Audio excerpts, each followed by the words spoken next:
Espacio de conversación con la Facultad de Medicina de la Universidad de Concepción y estamos junto al doctor Julio Soto Barros, médico pediatra, subespecialista en endocrinología infantil, profesor asociado del Departamento de Pediatría de la Facultad de Medicina de la Universidad de Concepción. ¿Qué tal? ¿Cómo está?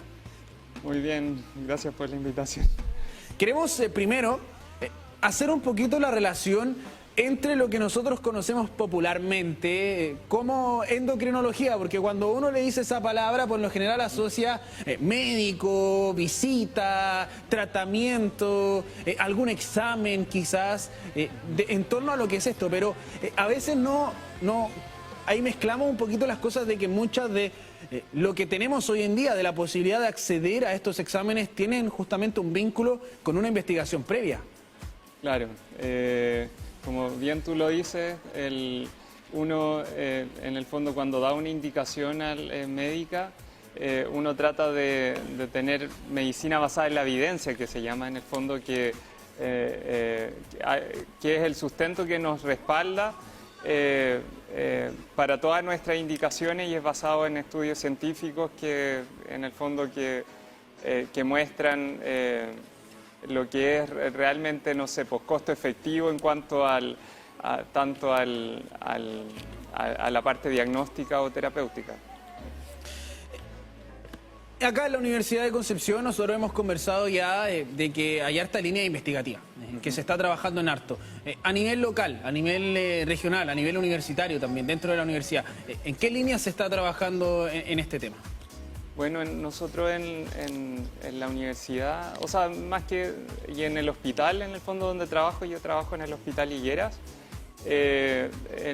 Endocrinología es un área que está bastante en desarrollo. Bueno, al igual que todas las áreas de la medicina están constantemente en evolución y, como dices tú, generando nueva información y especialmente en el área de endocrinología.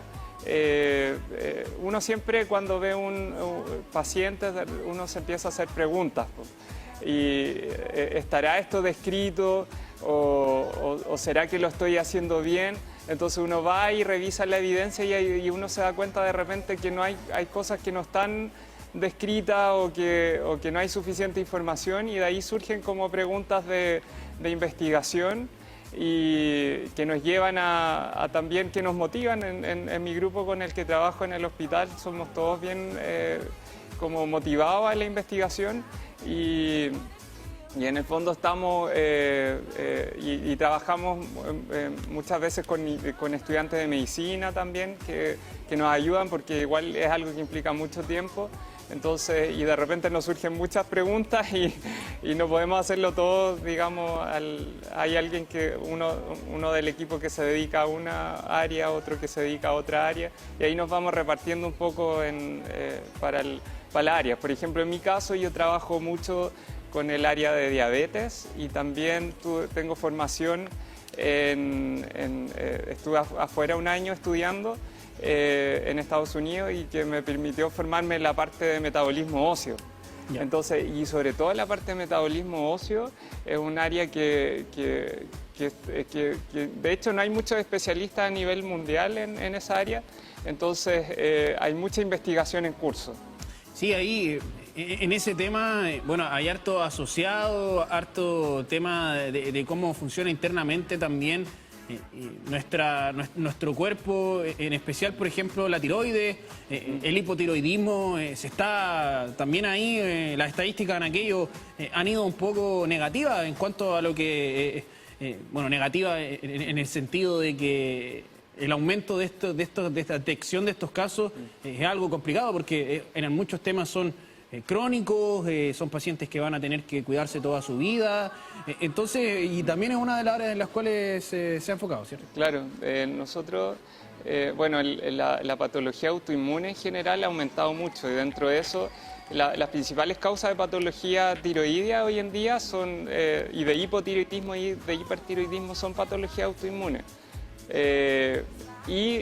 Claro, nosotros hemos publicado artículos, hace poco publicamos un artículo de un hipertiroidismo fetal, que es, en el fondo la mamá tenía antecedentes de enfermedad de Graves, que es como la principal causa de hipertiroidismo que en los adultos y en los niños, es que es autoinmune en el fondo y es particularmente de preocupación durante el embarazo, porque esos anticuerpos traspasan la barrera placentaria y llegan digamos, al feto y pueden producir hipertiroidismo eventualmente en el feto. Entonces, nosotros tuvimos un caso bien severo y no hay muchos reportes a nivel internacional en cuanto al hipertiroidismo fetal, por eso nosotros lo quisimos reportar en la literatura.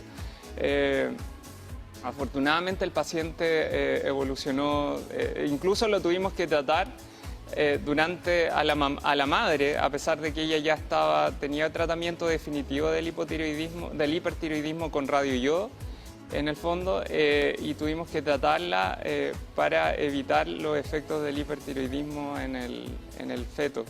Y finalmente la niña nació un poco prematura, se adelantó. Nosotros habíamos programado el parto con el equipo de ginecología y obstetricia un poco adelantado por el tema de que del crecimiento que estaba teniendo el feto en la tiroide y todos los efectos que tenía por el exceso de la producción hormonal que tenía por los anticuerpos que generan hipertiroidismo en ese momento que se le estaba generando hipertiroidismo al feto en el fondo, pero justo se adelantó justo en la fecha, casi en la fecha que lo habíamos programado en todo caso, pero con el tratamiento durante útero y se inició inmediatamente el tratamiento postnatal, el bebé evolucionó bien y está bien hasta el día de hoy. O sea, en paralelo también ahí los casos clínicos, utilizándolos para poder generar conocimiento, para poder también aplicar un poco lo que se está haciendo, porque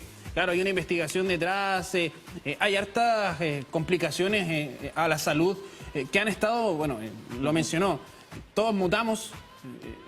Los seres vivos tenemos esa capacidad, la materia tiene la capacidad de cambiar, de mutar, y eso va ocurriendo en un periodo de tiempo, y eso es parte de lo que también, o sea, no es solo estudiar lo que viene antes, no es solo estudiar ya la composición del cuerpo humano, que todavía sabemos que, lo conversábamos ayer también, que por ejemplo en los microorganismos hay billones y que todavía no tenemos idea de nada prácticamente, sabemos muy poco, y ya en esa base, sabiendo que sabemos muy poco, hay que conocer qué es lo que hay para atrás, pero también saber qué está cambiando desde aquí hacia adelante. Claro. Y eso me imagino que es un desafío gigante.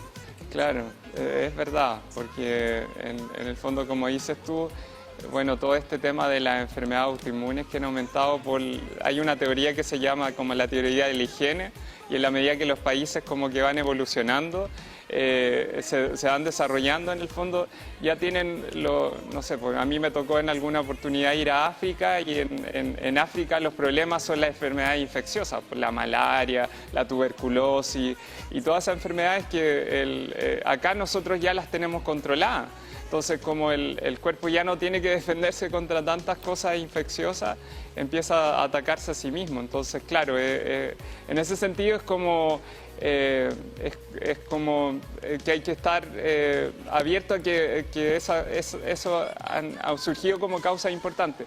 Y a la vez que hay mucho desconocimiento en general de nosotros como con respecto a la etiología o los mejores manejos en patologías que hemos tenido por cientos y cientos de años, que son las mismas, pero que hoy en día, con todos los avances genéticos, podemos detectar, como tú mencionabas el tema de las mutaciones, hoy en día podemos detectar las variantes que producen la enfermedad, y podemos ir y se pueden realizar terapias dirigidas según a esa específica mutación que tiene el paciente. Personalizado. Es medicina de precisión, se llama. Medicina personalizada. Perfecto. Como dices tú, específico. Pero era principalmente ignorancia nuestra y que en el fondo no sabíamos. Y hoy en día, como ya sabemos, estamos generando mucho más conocimiento.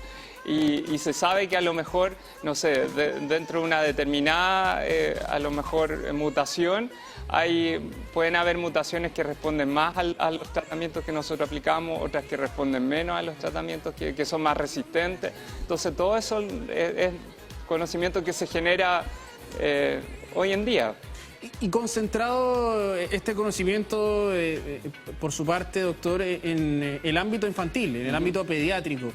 Y hay mucho ahí también, por ejemplo, en casos, volviendo un poco al tema del hipotiroidismo, que tiene relación con no solo el tema físico, porque una cosa es la manifestación física de lo que está ocurriendo, y otro también es el tema emocional, el estado de ánimo. En niños pequeños, la diabetes también, que usted mencionó que eran una de las áreas de expertise, en general también conllevan otros cambios hoy en día, no hoy en día, sino que siempre ha conllevado, va relacionado, va directamente relacionado. Y considerando que son pequeños, y considerando que hoy en día ya está la medicina personalizada, que se puede saber incluso ya de antes con la secuenciación ahí, con todo el trabajo en biología molecular de los padres, ¿qué puede venir ya con alguna, si es que hay que estar atento a esto puede ocurrir, esto no puede ocurrir, o sea, esto es así, esto varía? ¿Cómo también eso se va transformando en cuidados para los niños y niñas? Bueno, la verdad es que se sabe que en algunas condiciones, bueno, cuando uno tiene una causa, un gen específico, depende de la forma de transmisión, de herencia del gen. Hay patologías que necesitan, por ejemplo, genes que vienen en el fondo mutación de la madre y del padre, y que uno le llama que son patologías homocigotas, y que son más difíciles de presentarse porque requieren que el gen, que haya más gente mutada, digamos, dando vuelta en un lugar. Y esas patologías, y hay otras patologías que necesitan solo una copia genética, o sea, que venga o de la madre o del padre, que son un poco más frecuentes, y que ahí uno sabe que la probabilidad de que esa se transmita, la que necesita una sola copia, es 50%, que son patologías heterocigotas, y cuando son homocigotas es un 25%. Entonces ya de base uno sabe, ya por mucho que el padre tenga la enfermedad, no necesariamente va a implicar que el hijo la tenga. Entonces, que nosotros, de repente nosotros no tenemos digamos, el financiamiento para hacerle el examen a todos los niños, y lo que tenemos que hacer como conducta es como ir observándolo, es ver si que clínicamente aparece algún signo de la enfermedad, o ir controlándolo con exámenes a edades que uno espera que se alteren un poco los exámenes o la presentación, digamos, clínica de los pacientes. Y ahí, por ejemplo, tenemos el caso de alguna de la parte ósea, que también he hecho investigación, que a mí me toca ver, por ejemplo, pacientes con raquitismo hipofosfémico, que es genético, que es ligado al X, que en el fondo es por una mutación en el cromosoma X, y que por ende se tiende a transmitir y afectar más a los hombres, porque los hombres tenemos solo un cromosoma X, las mujeres son XX, y el otro cromosoma, si no está mutado, tiende a disminuir un poco la expresión del cromosoma que está mutado. Entonces, nosotros vemos que no necesariamente los hijos de los padres van a presentar la patología, porque como te decía, es una patología que se hereda el 50 y 50, entonces en la mayor parte de los casos. Entonces ahí uno, cuando nace un bebé, uno lo tiene que ir monitorizando durante los primeros meses para ver si es que él va a tener las alteraciones que son alteraciones en los niveles que uno ve sanguíneos de fósforo en ese caso. Entonces eso, y en el ámbito de la diabetes, que tú también me lo pusiste, por ejemplo, nosotros, la diabetes que nosotros más vemos en niños es la tipo 1, que es una diabetes que es autoinmune, otra vez a la patología autoinmune, y vemos que en Chile la diabetes tipo 1 ha ido aumentando mucho en las últimas décadas, y tiene que ver también con lo que yo te mencionaba anteriormente. Y no se ha identificado un gen específico para la diabetes tipo 1, pero sí hoy en día se sabe que han surgido tratamientos en Estados Unidos para bloquear, un poco retrasar la presentación cuando los pacientes desarrollan estos anticuerpos, pero que lamentablemente para nuestra realidad en Chile todavía no los tenemos. Entonces hay cosas que surgen, y esto fue un estudio que se publicó a lo mejor en el 2018, 2019, pero te fijas que basado en las limitaciones que nosotros tenemos, no podemos tener acceso a todo. Entonces, claro, hay cosas, respondiendo a tu pregunta, a veces uno puede hacer cosas basadas en los antecedentes que uno tiene de los padres, familiares, y hay veces que uno puede, que no podemos porque nos faltan recursos.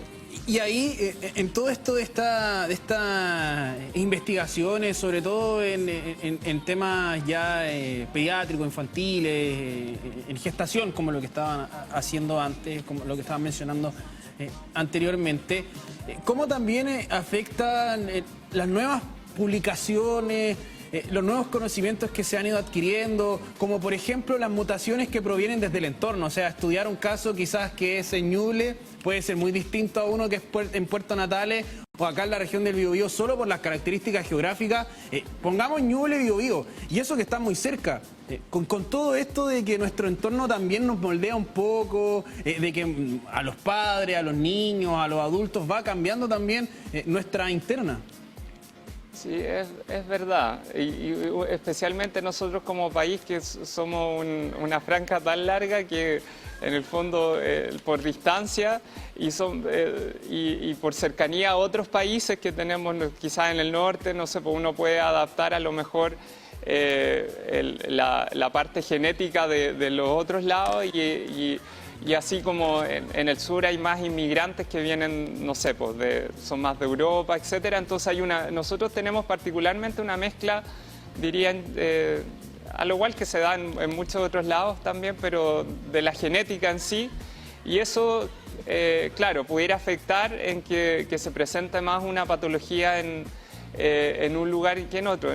A mí me tocó hace poco, tenemos dos niños con una patología que es un raquitismo, que tiene que ver con una alteración en el metabolismo de la vitamina D. Ellos no son capaces de activar la vitamina D a la vitamina D activa, que es la que en el fondo ejerce los efectos a nivel celular. Entonces, ¿qué pasa? Curiosamente, estas dos familias no son relacionadas como parientes, digamos, y tampoco son parientes los papás entre sí. Y estos niños son del área de Talcahuano y ambos tienen las dos copias de los cromosomas que te decía, con la misma mutación. Y tienen exactamente la misma mutación, y cada uno la tiene de los dos cromosomas, del que viene del papá y de la mamá. Entonces tú te fijas y eso, conversando con un colega, por ejemplo, de Santiago, él también encontró que uno de sus pacientes tenía la misma mutación que tienen y el paciente de él es de allá. Entonces, claro. Hoy en día está tan globalizada la cosa y esa mutación yo la fui a buscar después en esta cosa, en la literatura ya de dónde es, y también no es como del lugar donde surgieron las mutaciones de esta patología, y se describieron fue en Canadá, pero en Canadá no se describieron las mismas mutaciones que tienen mis pacientes acá. Entonces, te fijas, eso de repente es conocimiento que va en construcción y pueden generarse mutaciones también. Puede que nosotros lo hayamos heredado, porque como Talcahuano es puerto, por ejemplo, Chile, tenemos mucha costa, muchos claro. puertos. Puede que alguien haya llegado y con el gen alterado y lo haya transmitido a muchas partes, o puede ser que se genere una mutación nueva acá y que se empiece a transmitir a lo largo del país. Este es un tema bastante amplio, nos quedaron hartas preguntas, doctor. Ahí le dejamos la invitación también para que vuelva cuando guste, cuando lo estime. También sabemos que hay tiempos acotados, están ahí bastante ocupados entre la investigación, entre también la atención de pacientes, así que queremos agradecerle por su tiempo, por estar en esta jornada junto a nosotros. Muchas gracias de nuevo por la invitación.